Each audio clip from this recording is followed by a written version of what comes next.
Now how the magnetic fields are created. Origin of a magnetic field. How a magnetic field can be created. Whenever there is a permanent magnet, you will get it, right? Otherwise, you take current in a conductor. So, the magnetic field can be created in two ways, with the help of a permanent magnet or allowing current through a conductor, right. So, the most important difference between the electric and magnetic field is that electric field lines are closed curves, magnetic field lines are closed curves, but electric field lines are open curves.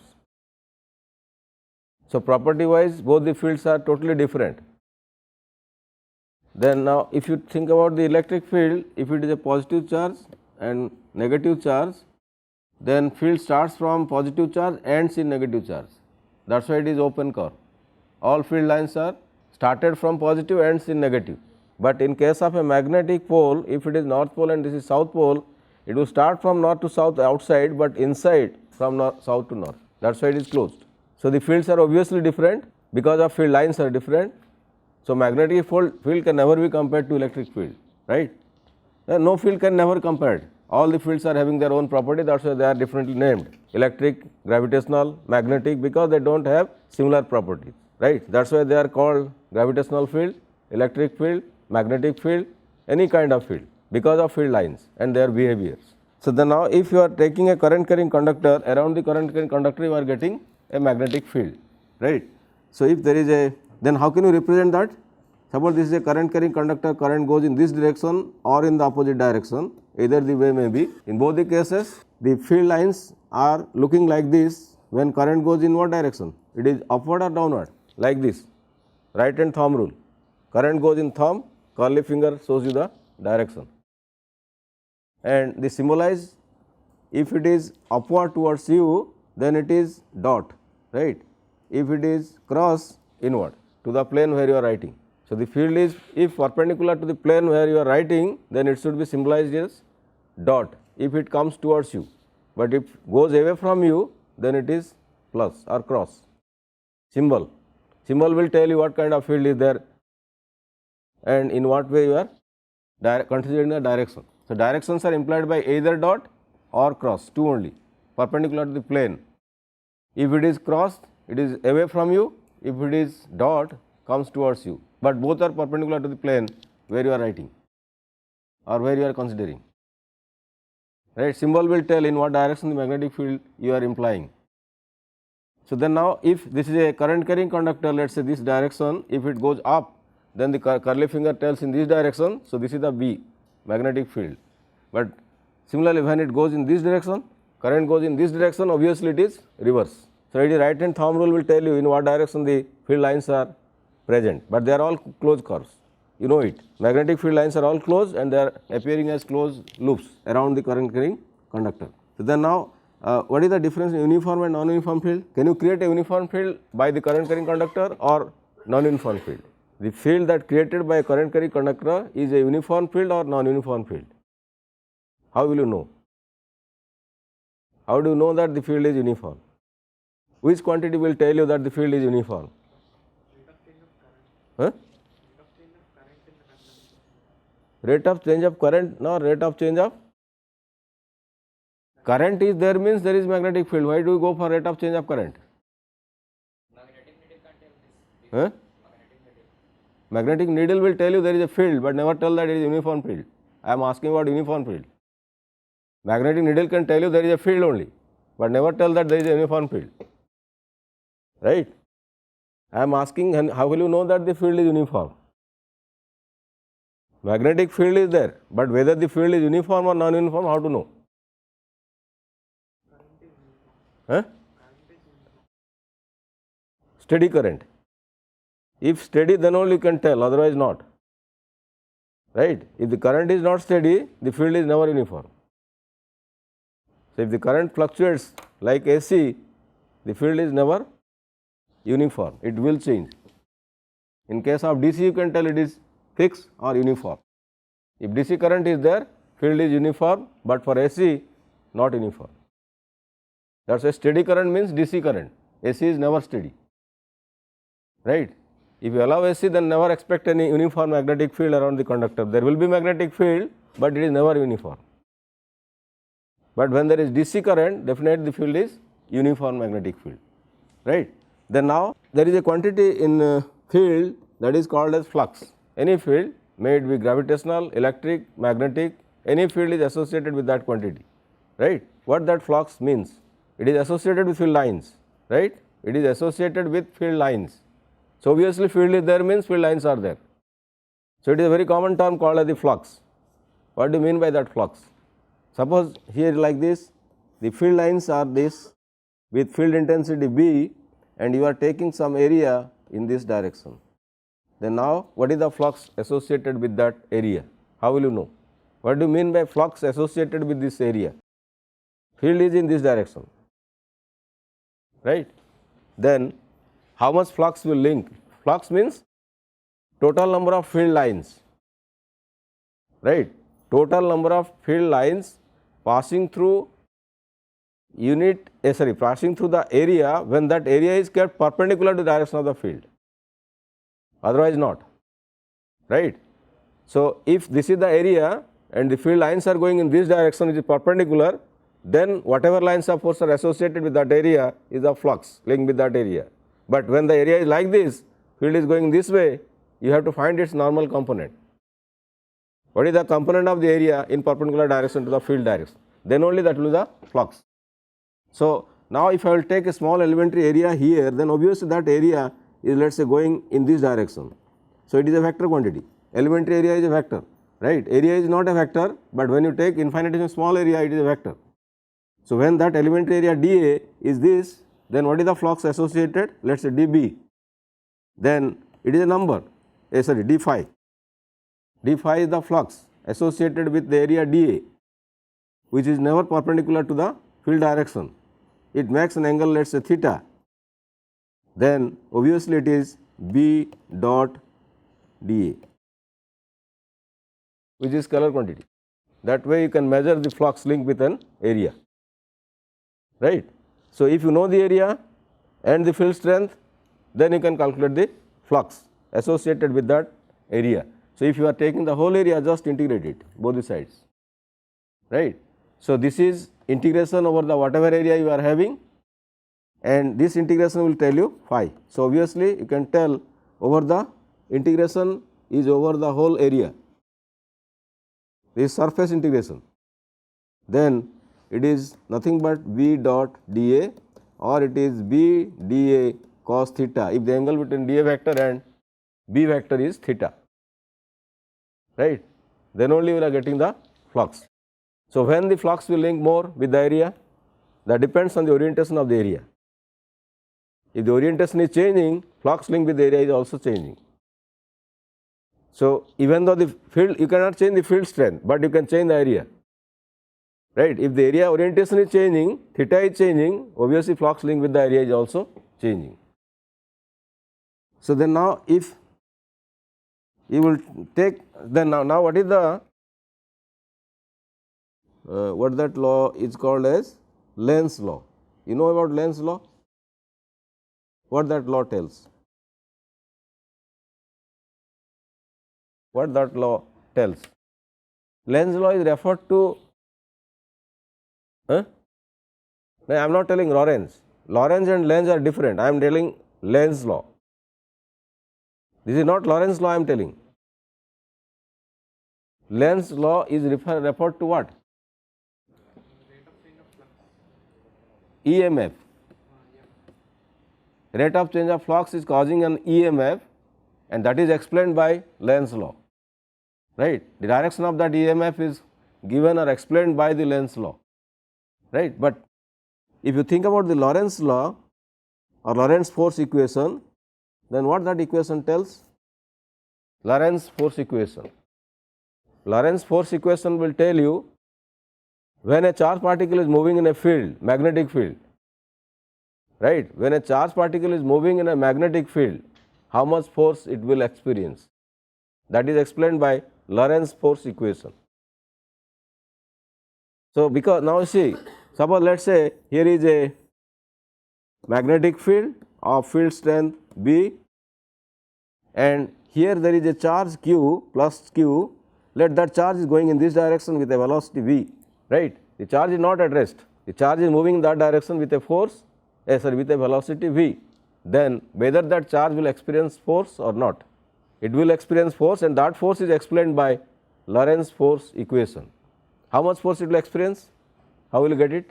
Force equal to q times v cross b. Why you are getting this v cross b? What is the meaning of that? What this tells you? V cross b. That means it is perpendicular to the current. Remember it. Current is same thing. When charge is flowing, that is the current. So when current is going, obviously the direction of the force acting on that current carrying conductor will be perpendicular, right.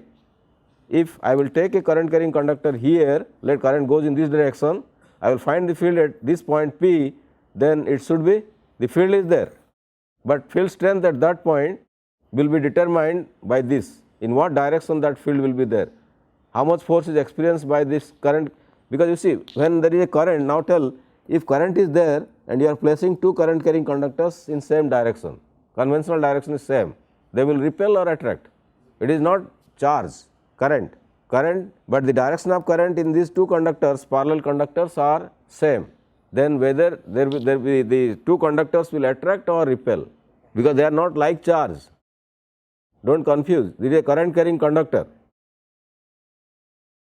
but the current is in the same direction, or it will be in the opposite direction, when there is attraction and when there is repulsion you tell, same is attraction, remember, same direction is attraction, opposite direction is repulsion, you find the field and realize why it is, right, construct the field, then only you can realize why it is attraction here and there repulsion. So when there is current in same direction, they will attract each other, then why they are attracting each other, what is the reason, because this will create a field, right. Now this conductor is experiencing force because this is also charge carrier, and those charge carriers are experiencing force because of the magnetic field of this, right. This conductor creates a magnetic field in which other conductor is there and it has its magnetic field. So both the fields are interacting, as a result they are attracting towards each other, right. So when current is there in two conductors in parallel in same direction, they will attract, but if it is opposite direction, they will repel, right. When the current is in opposite direction, then they will repel, but when they are in same direction, they will attract. So then now what this force basically tells, the force is acting, now if you take this charge q, then on that charge there is a force which is acting in a direction perpendicular to it, in this direction. If velocity is in this direction, field is in this direction, then the force is acting on this charge to raise it up. If you are going from V to B, then what is the direction here? Velocity is in this direction, V is in this direction, let us say in this plane, then obviously perpendicular to that plane. Then in what direction it is perpendicular? Either this or that. It will be down, because right hand rule. It is going in this direction V to B, never B to V. If you are writing, then you are wrong. You cannot write B to V. It is V cross B. So you are starting from V coming to B. That means it goes in this direction, it will go down, right. So but if the V is in this direction, then up. So it depends on in what direction the charge is moving in the field. So if this V is in this direction, V cross will be upward, but if the V is in this direction, it will be downward. That depends on the direction of the charge in which it is moving. So this equation is called as the Lorentz force equation. How much charge, how much force the charge will experience when it is moving in a magnetic field, right. Whenever any charge is moving in a magnetic field, it will experience a force which is explained by Lorentz force equation, and that is the equation which will tell you both magnitude as well as direction. So now it depends on which quantity, that force acting on the charge depends on basically quantity of charge and velocity, because field strength cannot be changed. Once you are applying magnetic field, you cannot change the magnetic field unless you need it, right. Unless you need it, you can never change that field, but you can change the quantity of charge and the velocity. So the force experienced by the charge not at rest but moving with the velocity depends on quantity of charge and velocity with which that charge is moving, when the field is remaining constant. Field strength is constant, right. So long as the field strength is constant, it depends on the quantity of charge and with what velocity the charge is moving. So, if you change either one or two or both, the force will change, and of course, that depends on the angle between these two, because it is sin theta, right. So, what direction that q is going with respect to the field. So, it depends on charge q, velocity v, and the angle theta between the direction of the charge motion and the field applied, right. So, accordingly, if you want to change this force, you select in what way you will change. It can be changed only by three ways: by changing charge, by changing velocity, or by changing theta. So, this is about the Lorentz force equation, right. But now the question comes, when you are telling that the charge is flowing, velocity means what? Is it flowing or not? Velocity is with direction. Once direction, it is a flow, and there will be current, right. When a charge is moving with velocity, means it is the flowing, and whenever there is flow of charge, there will be current, because the rate of flow of charge is current, right. So, now tell, when this charge which is there in the field q, charge q and moving in the field B, then this charge is experiencing how many forces? Yes, one because of electric field, right. It has its electric field is also there or not? Electric field is also there, and along with that magnetic field is also giving some force, right. So, the net force experienced, if the E is the electric field created, magnetic field is B, then the total force F is equal to Q times E plus Q times V cross B. So, if you take Q common, then it is E plus V cross B, right. This is the net force acting when the charge is moving in a magnetic field. Here electric field is must, you cannot avoid it. Whenever there is charge, there will be electric field. But the field is due to the charge particle, right? Huh. So, how can the force itself act on itself? First tell how the fields are created, electric field, whether there is field or not, source of field or not. First question is whether there is electric field because of the charge or not. You are taking some charge, right. So, that charge, when you are telling a charge, that is the source of field, and what kind of field it is? Electric field or magnetic field? Electric field. But at the same time, when it is moving, it is flowing, there is current, right. So, that field is moving, you can tell the field is moving, it is not at rest, but field is there, right. The field in which that charge is moving, it is experiencing force or not? It will experience force, and how much it is? Q times E, right. Or otherwise you can take in that way that if both the kinds of fields are there, it is obvious, right. When charge is there, electric field is there, and that is moving in a magnetic field, means what? Two fields are automatically there, obviously there, right. When you are telling that a charge is moving in a magnetic field, obviously both the kinds of fields are present there, E and B. B the magnetic field, E the electric field. So, that charge will definitely experience both the forces, one because of electric field, other because of magnetic field. So, the net force that is experienced by the charge is automatically Q times E and V cross B. V cross B is for the magnetic force, and this is the electric force, net force. So, the net force experienced by the charge is equal to Q times E plus V cross B, right. Sometimes also it is called as the Lorentz net force equation. In general, Lorentz force means it is because of only magnetic field, but when you tell net force, then electric as well as magnetic field, both the fields are considered, right. So, then now the question is, when you are telling that there is flux, and the relation is what for flux measurement, that is how can you measure the flux? B dot dA integration over the surface, right. Then you will get the flux linked with an area. Then now you know that when there is a current carrying conductor, it will experience or it will have its own magnetic field around it, right. Let us say, this is a conductor A and B, and there is I current in it, right, I current in it. So, let us say I am taking an elementary length here of dl, elementary length, infinitesimally small length of the conductor in which current is existing.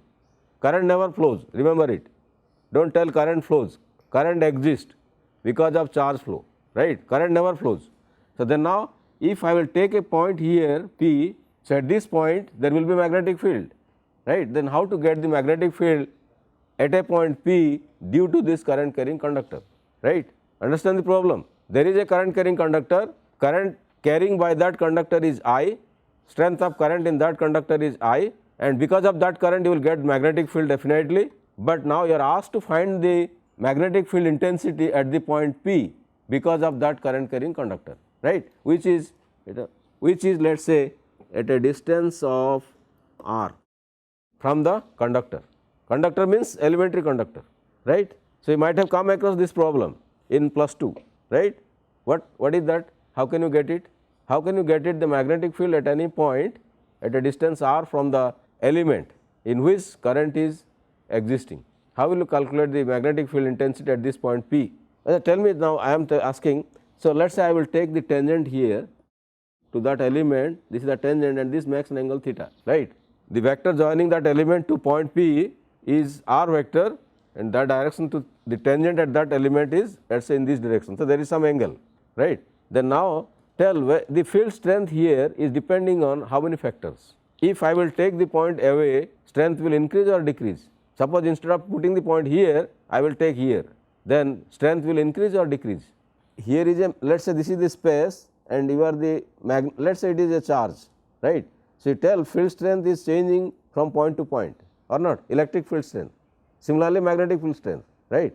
So, when you are taking a point close to that source, strength is more or less, more. When you go away, decreases. How it decreases? R or R square, yes, like that here also same thing will happen, right, that is also a field and here is the source, right.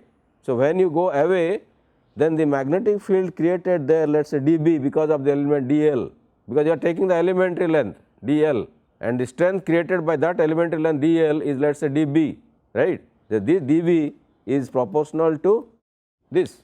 It is experimental fact, you can verify, it is verified, right. It is proportional to 1 by r square or inversely proportional to r square, same thing, directly proportional to 1 by r square or inversely proportional to r square, right. That is one first thing, how it depends with the distance from the current carrying element.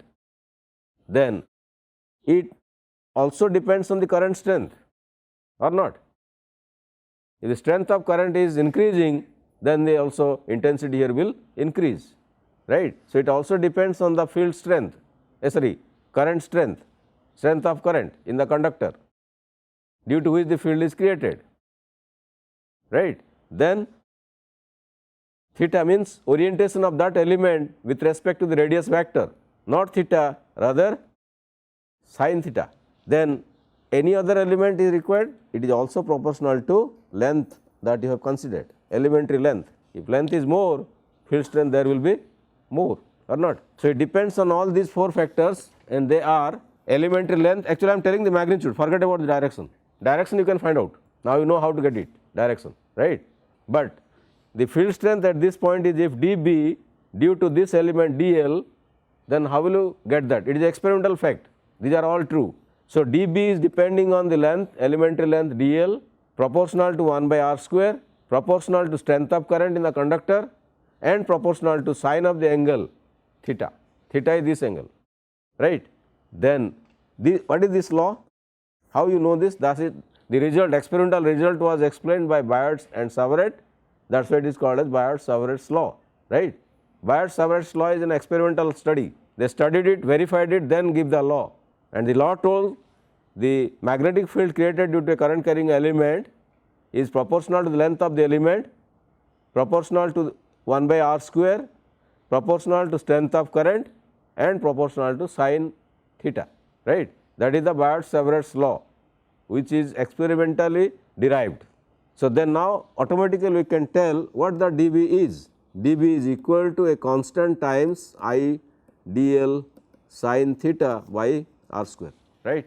The dB, the magnetic field strength intensity at that point P can be given by this relation, by Biot-Savart's law. Biot-Savart's law tells that. So, dB will be equal to k times I dl sin theta divided by r square. You know the meaning of what is I, what is dl, what is theta, what is r, right. So, now what this k is? K is the proportionality constant. and its value is mu 0 by 4 pi, where mu 0 is the permeability of the field, but not electric permeability, magnetic permeability. That is why it is mu 0. Electric field is epsilon 0, that is also permeability, but when it is magnetic field it is mu 0, they are different. So, permeability relevant to magnetic field is represented by mu 0, but with electric field it is epsilon 0, and the values are also different, right. So, what is the value of this mu 0? How much is the value of mu 0? You find out this K will be 10 to the power minus 7 Weber per ampere per meter, right, that K, if it is free space, because this K is nothing but equal to mu 0 by 4 pi. You know the value of 4 pi, then you can get the value of mu 0, that is the permeability of free space, but K value is 10 to the power minus 7 Weber per meter per ampere, unit is that, right. So, then now you know that, so this dB you have written here is in vector or scalar form. Bart-Savart's law you can tell, but not in real form, because dB cannot be a scalar quantity, right. Magnetic field intensity can never be a scalar quantity, it must be vector, but you have written only magnitude. What about the direction? If you are not writing the direction, the law is not true, and Bart-Savart never told in that way, right. They told both in magnitude as well as in direction. Then what they told? No doubt they are related to magnitude here, but then how the direction will come? What is the direction of this dB? But then obviously that tells that there is some cross product, there is some cross product that will give you the direction, right. And what is that cross product? This theta, that is dl is a vector or scalar? It is a vector in this direction, right. This is the direction of dl vector and this is the direction of r vector. So, if you take the cross product dl cross r, then that is a vector, and that will give you the direction of this dB at this point, right. So, now arrange this magnitude in the vector form, so that you will get dB vector. Write this equation, what will be? You have to write the equation same thing in terms of this cross product. So, what to do? Do the manipulation by mathematics, tell me the equation, so that the magnitude is remaining as it is, but that will give you the direction. Magnitude will never change, it is same, but it will tell you the direction. The direction of this is the direction of dB. So, write the equation, what will be the equation then? So, dB vector will be equal to how much then? Mu 0 by 4 pi, mu 0 by 4 pi will be the constant, will be there. Then next I dl cross r vector divided by r cube, or not. So, you are getting everything now. That is the vector form of Bart-Savart's law. Magnitude remains as it is, but tells direction, and that is a vector quantity. dB is a vector quantity, and the direction of this vector is evaluated from this cross product, that you know, right. What is the direction of this dB at this point is nothing but the cross product of dl vector cross r vector. So, now it gives both magnitude as well as direction.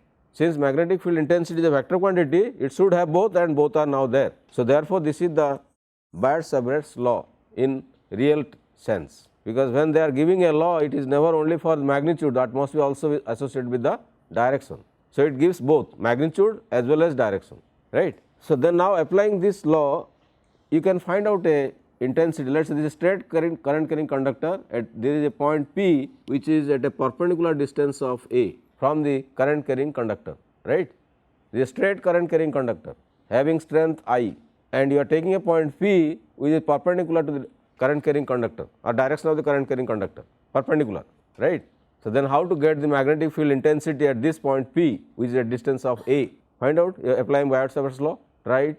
Due to a straight current carrying conductor, what will be the magnetic field at a point which is perpendicular direction of flow, a direction of current, conventional current of course. Then how to estimate the magnetic field intensity at that point P which is at a distance of A? You might have done this problem, application of Bart-Savart's law or not. In plus 2 you have learned Bart-Savart's law, am I right? Its application, this one, this example you have done or not? Straight current carrying conductor, done. Then how to proceed to solve this problem? Problem is that there is a current carrying conductor and you have to find out the field intensity at a point which is a distance of A from the direction of current with the conductor. It is perpendicular. This angle is right angle. Then how to calculate the magnetic field intensity at that point P? Means how can you utilize the Biot-Savart's law to solve the problem? That is the question, right? How to apply your Biot-Savart's law so that you can solve this problem? It deals with Biot-Savart's law or not? It deals with Biot-Savart's law. Then apply it properly, you will get the solution, right? Try to understand the Biot-Savart's law, apply that to get the solution, so that you can know whenever there is a current carrying conductor, any point perpendicular to that, how much field strength will be created, right? What is the field strength near the current carrying conductor, you can estimate and tell. So, then how to proceed? For proceed, you have to consider first an elementary length, right? So, you take here an elementary length dl in the same way, then connect it with this point, right?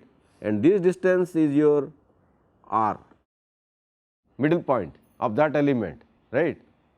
Then if you want to go for this current carrying conductor which is not infinite, then obviously it has some length x and y, ends are there, right? So, then how to go for the integration? You have to integrate it to get the value of b. What to do? Because these are dB, this value whatever I am telling is dB. dB means what? Because of this small elementary length. If you want to get it for the whole conductor, you have to integrate, right? You have to integrate that. So, then now here in this case, because of dl you will get dB, then if you integrate it, then there should be limit, but that limit is with what? That limit whatever you will take will with respect to what? From where to where it will go? How will you know? How? Minus L by 2 to, if the whole length is L, right? But that L should be known to you, it depends on L, then how to express? No, I am telling integration limit will be what? If you know the limit, then you can do the integration, right? That means with this r, you have to connect it to the end points, right? And this angle is your d phi, small angle constituted at that point by that element, right? dl will constitute an angle of d phi at that point P, right? Then now if you think in that way, then what is the angle now? This one, the r to this is phi 1 and the other one, let us say it is phi 2, right? Then you will get an expression not in terms of length, but in terms of phi, right? You will get an expression not in terms of length. So, whatever may be the length, if you know phi, then you can know it, right? So, what is the relation for that kind of field strength? Relation will be mu 0 by 4 pi I r I by a, then sine of phi 2 plus sine of phi 1. Remember it, this is the relation. Try to derive it. Mu 0 by 4 pi I by a sine phi 2 plus sine phi 1. Draw the geometry, then derive this equation using Biot-Savart's law, right? You will get it. Then now the question is, if it goes to infinity, then phi 1 and phi 2 both are 90, right? For an infinitely long straight current carrying conductor, these two terms will be giving you 2, 90, 90. But remember, the limits are 1 minus phi 1 to plus phi 2. Why you are this minus and plus?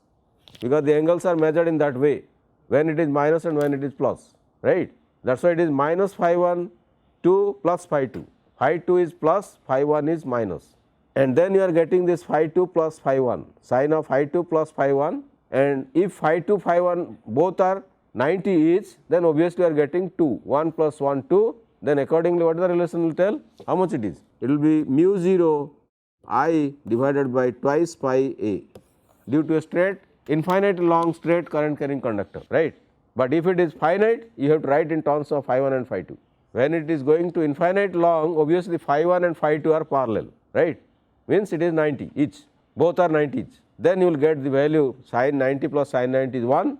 So, that will reduce to mu 0 I by twice pi a, right. So, similarly you try yourself in your home and tell me, right, magnetic field intensity at a point on the axis of a current carrying loop. This is a straight current carrying conductor, application of Biot-Savart's law, right. This is one, and the other one you try this as assignment. Another is find the field intensity due to a current carrying loop on the axis, where on the axis of the loop. means this is a loop and here axis is going there, right.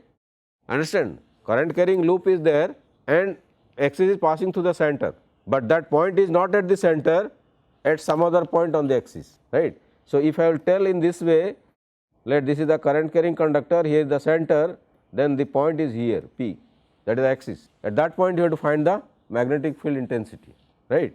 Then next you write magnetic field intensity inside a long solenoid. First is the loop, when many loops are together it is a solenoid. So, now the problem is, if you are telling to calculate this B is now important for us, right. How to know the value of that B, magnetic field intensity at any point because of various kinds of problems. Problems that I tell you, on the axis of the circular loop, on the axis of the solenoid, inside, outside, many things will come out, right. So, various kinds of problems that you can imagine with respect to this magnetic field strength or magnetic field intensity. Then how to solve in a simplified way? Is there any solution like Gauss law in electrostatics that you know? Gauss law is what? To solve the problem in a simplified way, to get the electric field intensity, right. Gauss law tells it is a simplified way to solve a problem to calculate the intensity.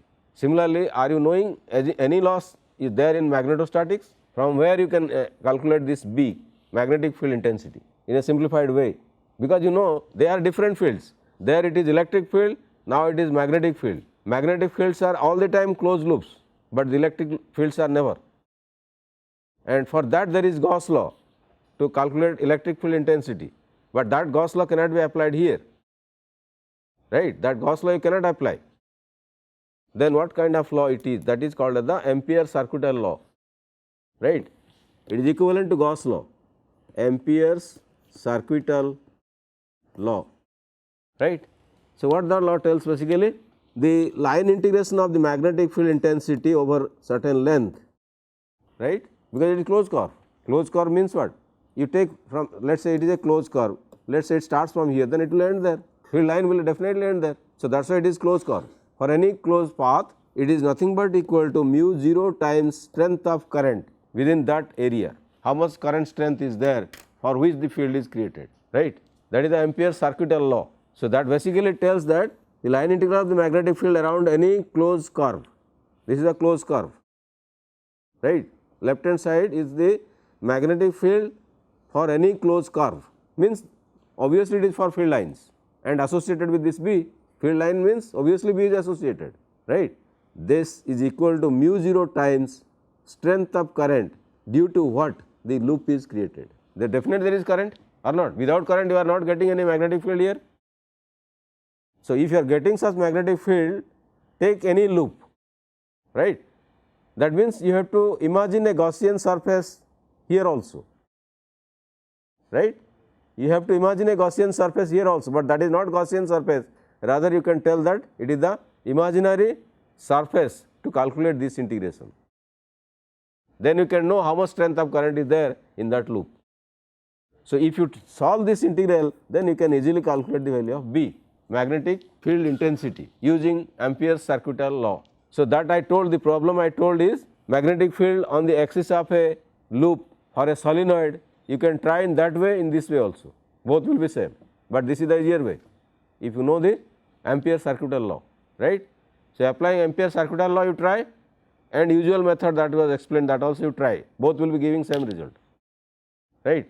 So, it is equivalent to Gauss law, similar to Gauss law. Then now one question, when you tell about the divergence of this B, what result you will get? It is very important.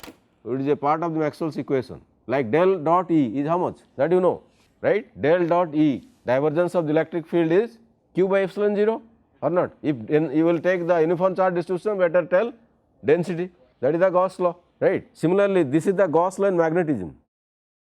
If you tell del dot B, in electricity it is non-zero, but here it will be 0, right. Why it will be 0?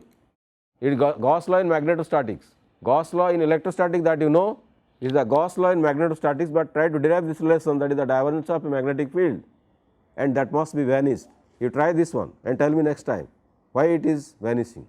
Del dot B is 0, which is the Gauss law in magnetostatics and part of the Maxwell's equations. That is very important, how and why it is 0, and everything is relevant to that, that is the vector potential is also relevant to that. Vector potential is originated from this term del dot B equal to 0, right. So, try to do it, we will discuss it on tomorrow.